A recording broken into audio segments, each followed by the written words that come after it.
Good morning class 11 students. हम लोग एक नया चैप्टर स्टार्ट करेंगे आज। ट्रिग्नोमेट्री जो है उसको वहीं पर ही रोक देते हैं, बाद में स्टार्ट करेंगे उसको। नया चैप्टर है आपका रिलेशन एंड फंक्शन। ठीक है, रिलेशन एंड फंक्शन को पढ़ने के लिए सबसे पहले हमें किसकी जरूरत पड़ेगी बेटा? सबसे पहले हमारे पास आएगा ordered pair.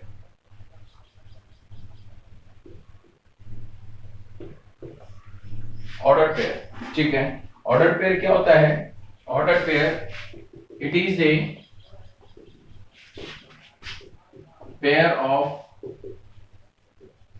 Objects, it is a pair of objects or elements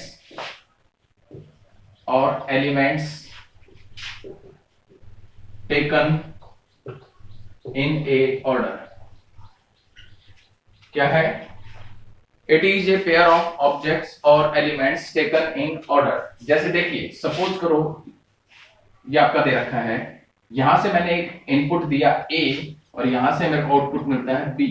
तो यहां पर इनका क्या हो रहा है बेटा? एक ऑर्डर पेयर बन रहा है। वो किस प्रकार से बनेगा? A और B का। ठीक है, यहां से मैंने इनपुट A दिया और यहां से मेरे को क्या मिल गया? B आउटपुट मिल गया। तो इसके अंदर जो ये प्रोसीजर है, जो यहाँ पर एक फंक्शन बन रहा है, वो A और B, मतलब इस प्रकार से एक ऑर्डर पेयर बन रहा है। ठीक है, तो ऑर्डर पेयर के अंदर जैसे सपोज करो आपको एलिमेंट A और B दे रखा है, तो उसको ऑर्डर पेयर में हमेशा किस प्रकार से लिखेंगे? पैरेंथेसिस के अंदर लिखेंगे। इस टाइप के जो ओपन ब्रैकेट्स होते हैं उसके अंदर A और ये B। ठीक है, ये आपका फर्स्ट एलिमेंट कहलाएगा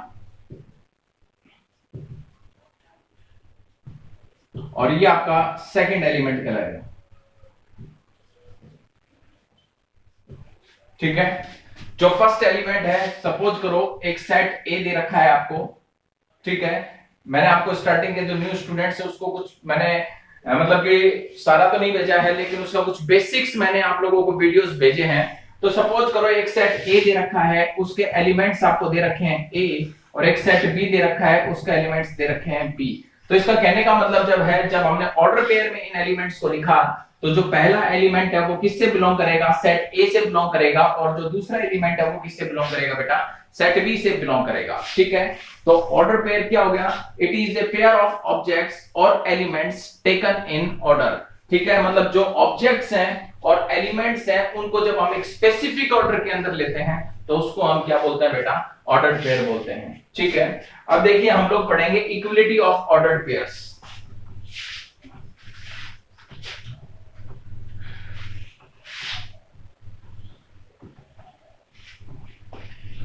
देखिए क्या है equality of ordered pairs. Equality of ordered pairs का मतलब जैसे क्या दे रखा है बेटा? सपोज करो आपको दो ऑर्डर पेयर दे रखे हैं। एक ऑर्डर पेयर दे रखा है ए बी और दूसरा ऑर्डर पेयर दे रखा है आपको सी डी।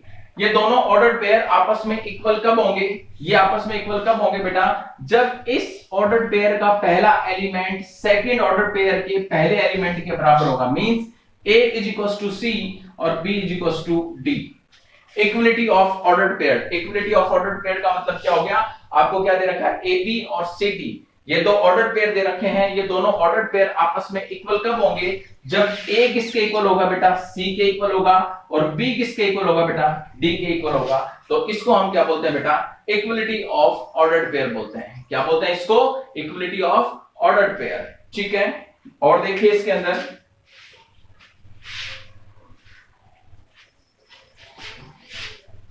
अब देखिए हम लोग पढ़ेंगे कार्टेशियन प्रोडक्ट। क्या पढ़ेंगे? कार्टेशियन प्रोडक्ट पढ़ेंगे, ध्यान से देखना। Cartesian product of two sets. Cartesian product of two sets पढ़ेंगे। ठीक है बेटा, ये देखिए सपोज करो आपको ए और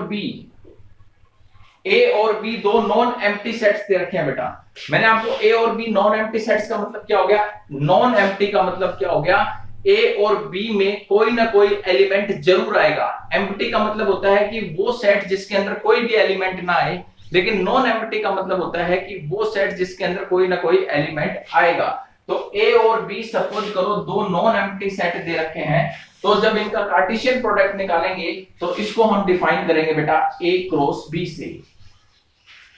जब हम इसका कार्टेशियन प्रोडक्ट निकालेंगे तो इसको हम किससे डिफाइन करेंगे बेटा, ए क्रॉस बी से डिफाइन करेंगे। ठीक है, अब जैसे सपोज करो ए बराबर 2 3 4, ये एलिमेंट्स दे रखे हैं, ये सेट ए है, इसके एलिमेंट्स दे रखे हैं 2 3 और 4। दूसरा सेट आपको बी दे रखा है, इसके एलिमेंट्स आपको दे रखे हैं एक्स और वाई। ठीक है, आपको क्रॉस प्रोडक्ट निकालना है, कार्टेशियन प्रोडक्ट निकालना है ए क्रॉस बी। कैसे निकालेंगे, देखिए ध्यान से देखिए, जो आपका पहला सेट ए है उसका पहला एलिमेंट को उठा लीजिए, उसका पहला एलिमेंट निकाल लीजिए। तो पहला एलिमेंट कौन सा है बेटा, 2। उसका अब जो सेकंड सेट है उसके एलिमेंट्स के साथ ऑर्डर पेयर बनाते हुए चलिए, जैसे 2x, 2 का x के साथ 2y। ठीक है, मैंने बताया जो पहला सेट A है ऑर्डर पेयर मतलब कार्टेशियन प्रोडक्ट हम दो सेट्स का कैसे करेंगे, जो पहला सेट है उसका पहला एलिमेंट मैंने निकाल लिया, जो दूसरा सेट है उसके एलिमेंट के साथ मैंने उसका ऑर्डर पेयर बना दिया। सिमिलरली पहले सेट का जो सेकंड सेट है उसके दूसरे एलिमेंट के साथ मैंने ऑर्डर बना दिया। तो इस प्रकार से प्रोसीजर चलता जाएगा। तो पहले एलिमेंट के दोनों के साथ ऑर्डर पेयर बन गए। अब आ जाइए इस 3 के ऊपर, तो ये हो गया 3x, इसके बाद बन गया 3 और y, 3 का x और 3 और y के साथ ऑर्डर पेयर बन गया। अब बात करते हैं 4 और x, और अगला आ गया 4 और y। ये बन गया आपका a क्रॉस b। ठीक है, ये आपके पास क्या आ गया बेटा, a क्रॉस b आ गया। ठीक है, अब देखिए इसके बाद अब मैं बात करता हूं b क्रॉस a की। जो मैंने a क्रॉस b निकाला है, इसके बाद मैं निकालता हूं b क्रॉस a। अब देखिए बेटा b क्रॉस a, अब आपको x मतलब जो b है उसका पहला एलिमेंट आपको लेना है और उसके a के एलिमेंट्स के साथ आपको ऑर्डर पेयर बनाने हैं। तो बनाइए x, x2, x3, x4, फिर y के ऊपर आइए y2, y3 और y4। ये बन गया। अब यहां पर आप लोगों ने एक चीज नोटिस कर रहे हैं, जो a क्रॉस b आपने निकाला और b क्रॉस a निकाला, क्या दोनों आपस में इक्वल आ रहे हैं? नहीं आ रहे। तो a क्रॉस b और b क्रॉस a कभी भी आपस में इक्वल नहीं हो सकते। इसका मतलब they are not equal, they are not equal. ठीक है, अब देखिए एक रिजल्ट बताता हूं। a और b इन दोनों का आप लोगों ने क्रॉस प्रोडक्ट निकाला, अगर वो 5 के बराबर आ रहा है, किसके बराबर आ रहा है बेटा? 5 के बराबर आ रहा है। 5 का मतलब होता है नॉन एम्प्टी सेट। ठीक है, तो ये 5 के बराबर कब आएगा? जब a के अंदर कोई सेट नहीं होगा, कोई एलिमेंट नहीं होगा। जब b के अंदर कोई एलिमेंट नहीं होगा तो वो आपका क्या कहलाएगा बेटा? 5 के बराबर। a क्रॉस b आपका किसके बराबर आएगा? 5 के बराबर आएगा। ठीक है, a क्रॉस b निकाल रहे हैं, अगर वो 5 के बराबर आ रहा है, a क्रॉस b किसके बराबर आ रहा है? 5 के बराबर। तो इसका मतलब हो गया जो a सेट है उसके अंदर और b सेट उसके अंदर जो है एक भी एलिमेंट नहीं है, तभी इन दोनों का कार्टेशियन प्रोडक्ट किसके बराबर आएगा बेटा? 5 के बराबर आएगा। ठीक है, अब देखिए मैं जो कार्टेशियन प्रोडक्ट निकाला है इसका ग्राफ बना के दिखाऊंगा।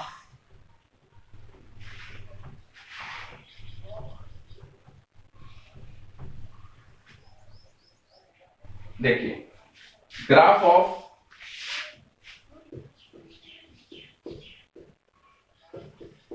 a क्रॉस b, जो a क्रॉस b है उसका ग्राफ बनाते हैं बेटा। जैसे सपोज करो a सेट है, ये है 2 3 4 के इक्वल, b सेट है, ये किसके इक्वल आ रहा है बेटा आपका? सपोज करो ये 3 5 7 के इक्वल, 3 5 और 7। a क्रॉस b निकालेंगे, a क्रॉस b, तो पहले सेट का पहला एलिमेंट लीजिए और उसके दूसरे सेट के जितने भी एलिमेंट्स हैं उनके साथ ऑर्डर पेयर बनाइए। देखिए 2 3 2 5 2 7, 3 3 3 5 3 7, 4 3 4 5 4 7। ये बन गया आपका, ये आपका क्या बन गया बेटा? ऑर्डर पेयर बन गया आपका। ठीक है, अब देखिए ग्राफ बनाते हैं।